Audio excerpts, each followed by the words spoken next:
Di sini kita akan menjelaskan tentang perancangan sistem informasi parkir berbasis web pada Masjid Al-Azham, Tangerang dengan metode design thinking.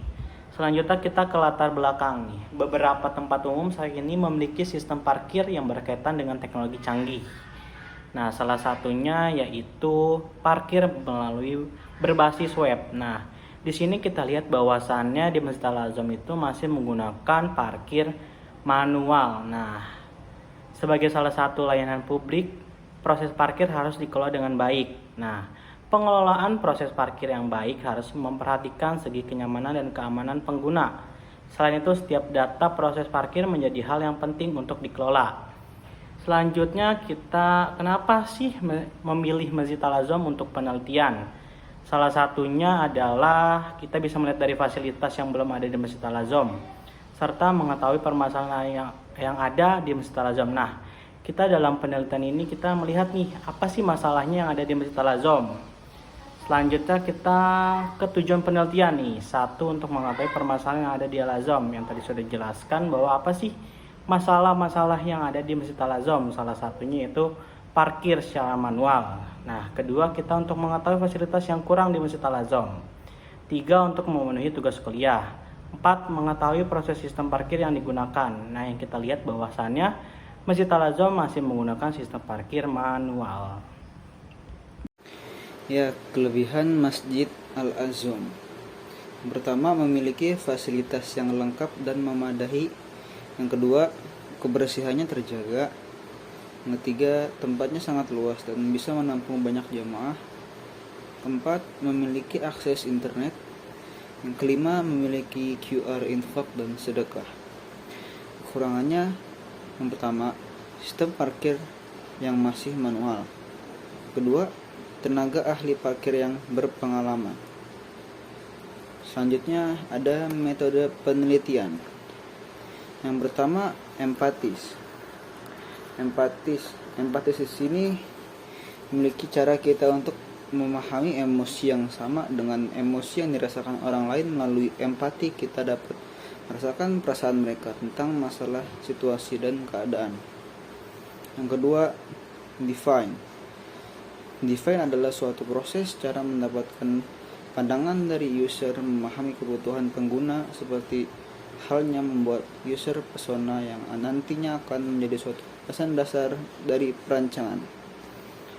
Yang ketiga, idea adalah proses suatu penggambaran suatu solusi dari berbagai ide dan kemudian digambarkan melalui brasmografi. Yang keempat, prototype terjadi pada proses pembuatan rancangan tampilan website yang ingin dibangun, kemudian diimplementasikan ide agar menghasilkan suatu prototipe atau rancangan. Yang kelima, ada tes adalah suatu teknik yang digunakan untuk melakukan kegiatan evaluasi yang di dalamnya terdapat beberapa pertanyaan atau rangkaian tugas yang harus diselesaikan atau dijawab. Metodologi. Yang pertama itu ada empatis. Pada tahapan empatis, melakukan wawancara kepada salah satu pihak atau pengurus Masjid Al-Azham Tangerang untuk mengetahui permasalahan yang ada, baik dari sisi pengunjung ataupun dari pihak pengurus masjid. Lanjut, yang kedua ada defend. Yang defend ini pengurus masjid dan petugas parkir sangat setuju dengan adanya perancangan sistem informasi parkir berbasis web.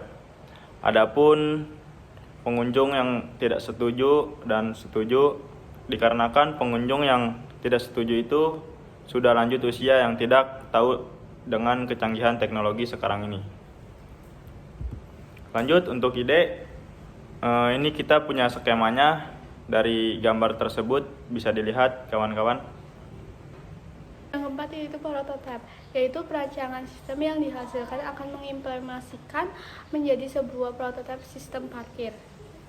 Yang kelima yaitu tes, untuk melihat hasil web yang telah dibuat. dilakukan uji coba. Metode ini yang digunakan sama dengan metode unit, yaitu black box. Menurut Indrisari, metode pengujian black box adalah metode pengujian yang menguji fungsionalitas sistem. Metode ini tersebut dilakukan untuk memastikan apakah fungsinya berjalan dengan lancar dengan benar jika diberikan masukan yang bervariasi. Hal ini dimaksudkan untuk melihat apakah sistem berjalan dengan baik atau ada kesalahan pada programnya. Apabila ada kesalahan pada programnya, akan diperbaiki kembali sampai hasil sesuai dengan yang diharapkan.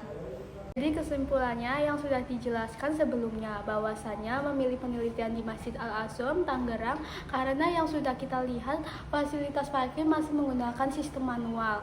Dan kami berinovasi melakukan perancangan sistem parkir berbasis web. Dari hasil penelitian dan pengamatan dari sistem yang telah dibuat, maka dapat diperoleh kesimpulan bahwa perancangan dan pengembangan sistem berhasil diimplementasikan sehingga peroleh parkir dapat mendapatkan informasi aktivitas parkir yang bermanfaat untuk memonitoring kondisi lahan parkir dan mengelola informasi yang bisa digunakan dalam pengembangan sistem parkir lebih lanjut.